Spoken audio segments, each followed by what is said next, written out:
Selamat siang, Bapak dosen dan teman-teman. Di sini saya akan membawakan materi ujian saya tentang sumber daya dan cadangan mineral. Sumber daya mineral itu sendiri adalah suatu konsentrasi atau kejadian dari material yang memiliki nilai ekonomi pada atau di atas gerak bumi dengan bentuk, kualitas, dan kuantitas tertentu yang memiliki keprospekan yang beralasan untuk pada akhirnya dapat diekstraksi secara ekonomis. Masih dalam sumber yang sama, cadangan mineral adalah cebakan bahan galian yang telah diketahui ukuran, bentuk, sebaran, kualitas, dan kuantitasnya, dan secara ekonomi, teknik, hukum, lingkungan, dan sosial dapat ditambang pada saat perhitungan dilakukan.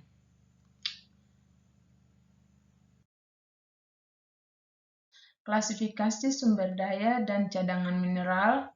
Ada beberapa definisi terkait sumber daya mineral menurut Badan Standarisasi Nasional, yaitu sumber daya mineral tereka. Sumber daya mineral tereka adalah sumber daya mineral yang tonase, kadar, dan kandungan mineral dapat diestimasi dengan tingkat keyakinan geologi rendah. Yang kedua, sumber daya mineral terunjuk.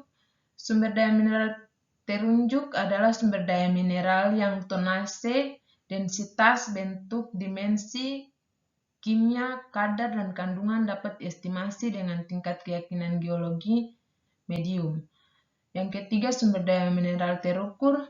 Sumber daya mineral terukur adalah sumber daya mineral yang tonase, densitas, bentuk, dimensi, kimia, kadar, dan kandungan mineral dapat diestimasi dengan keyakinan geologi tinggi.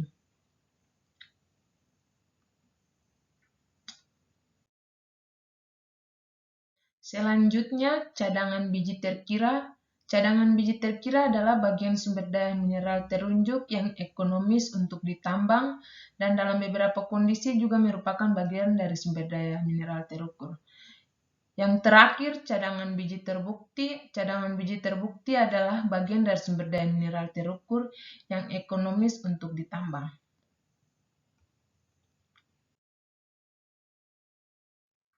Persyaratan perhitungan cadangan yang pertama adalah mencerminkan secara tepat kondisi geologis atau sifat dari mineralisasi tersebut. Yang kedua, sesuai dengan tujuan evaluasi. Yang ketiga, taksiran yang baik harus didasarkan pada faktual yang diolah diperlakukan secara objektif. Yang terakhir, metode perhitungan yang digunakan harus memberikan hasil yang diuji ulang atau diverifikasi.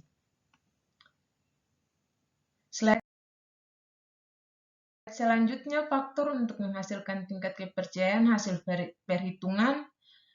Poin pertama, kebenaran dan kelengkapan pengetahuan dalam memahami dan mempelajari data badan biji. Poin yang kedua, kepadatan data atau grid density dapat dipercaya sebagai data dasar. Poin yang ketiga, asumsi dan pendekatan variabel yang digunakan dalam melakukan interpretasi dapat dipertanggungjawabkan secara ilmiah dan teknis. Poin yang terakhir, pendekatan rumus perhitungan dan pemodelan tidak melanggar kaidah matematika yang ada. Slide berikutnya, peranan sampel pada perhitungan cadangan. Poin yang pertama di sini, perhitungan cadangan merupakan sebuah langkah kuantifikasi terhadap suatu material pada keterdapatan secara ilmiah. Poin yang kedua, perhitungan cadangan pada umumnya dihitung berdasarkan susunan data, kadar 2 dimensi atau 3 dimensi yang berasal dari sampel. Poin yang ketiga, volume total dari suatu daerah mineralisasi atau endapan akan jauh lebih besar, beberapa puluh atau ratus kali, daripada total volume sampel yang digunakan sebagai dasar perhitungan. Lanjut, prosedur dalam perhitungan cadangan. Poin pertama, pemodelan geologi.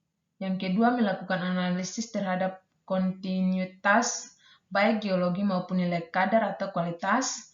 Yang ketiga, melakukan evaluasi terhadap kualitas data, baik data geologi maupun kadar. Yang keempat, melakukan evaluasi data secara umum dengan menggunakan statistik deskriptif. Yang kelima, melakukan perhitungan sumber daya global. Keenam, melakukan perhitungan sumber daya lokal atau in situ. Yang ketujuh, melakukan perhitungan cadangan tertambang. Yang terakhir, kedelapan, membuat simulasi.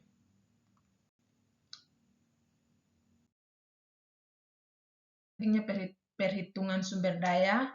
Poin yang pertama, memberikan besaran kuantitas atau tonase dan kualitas terhadap suatu endapan bahan galian. Poin yang kedua, memberikan perkiraan bentuk 3 dimensi dari endapan bahan galian serta distribusi ruang atau spasial dari nilainya. Hal ini penting untuk menentukan urutan atau tahanan penambangan yang ada gilirannya akan mempengaruhi pemilihan peralatan dan NPV, Net Present Value. Yang poin yang ketiga, sumber daya menentukan umur tambang. Poin yang terakhir, batas-batas kegiatan penambangan atau pit limit dibuat berdasarkan besaran sumber daya. Selanjutnya, metode perhitungan sumber daya. 1. Analisis statistik. Dalam banyak hal, analisis data melalui pendekatan statistik cukup sering digunakan. Adapun beberapa metode deskripsi analisis statistik yang dapat digunakan adalah A. Deskripsi univarian merupakan deskripsi yang dapat digunakan untuk melihat hubungan antar data dari suatu populasi tanpa memperhatikan lokasi dari data-data tersebut. Poin yang kedua, deskripsi bivarian merupakan deskripsi yang dapat digunakan untuk melihat hubungan dari dua variabel populasi, parameter, data yang berbeda pada lokasi yang sama. Poin C, deskripsi ruang merupakan deskripsi yang dapat digunakan untuk melihat kumpulan data dengan mempertimbangkan faktor ruang atau letak dari data-data tersebut, geostatistik.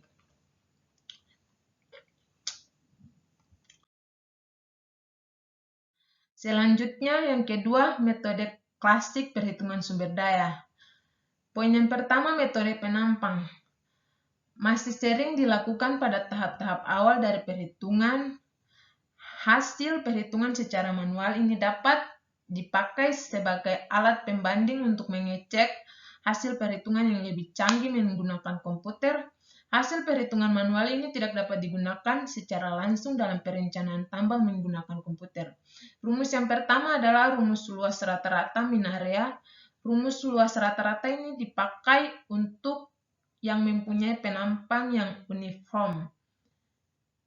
V sama dengan L S1 tambah S2 per 2, di mana S1 dan S2 adalah luas penampang endapan, L jarak antara penampang, V volume cadangan.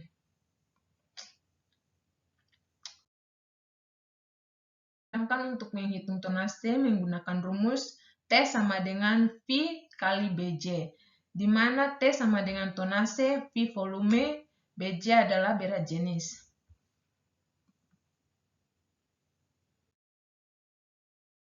Rumus prismoida, V sama dengan S1 tambah 4M tambah S2 tutup kurung L per 6, di mana S1 dan S2 adalah luas penampang ujung, M luas penampang tengah, L jarak antar S1 dan S2, V volume cadangan. Terakhir dari presentasi saya adalah rumus kerucut terpancung, V sama dengan L per 3 buka kurung S1 tambah S2 tambah akar S1 S2 tutup kurung, di mana S1 luas penampang atas, S2 luas penampang bawah, L jarak antara S1 dan S2, V volume cadangan. Sekian dan terima kasih hasil presentasi materi saya di pagi hari ini.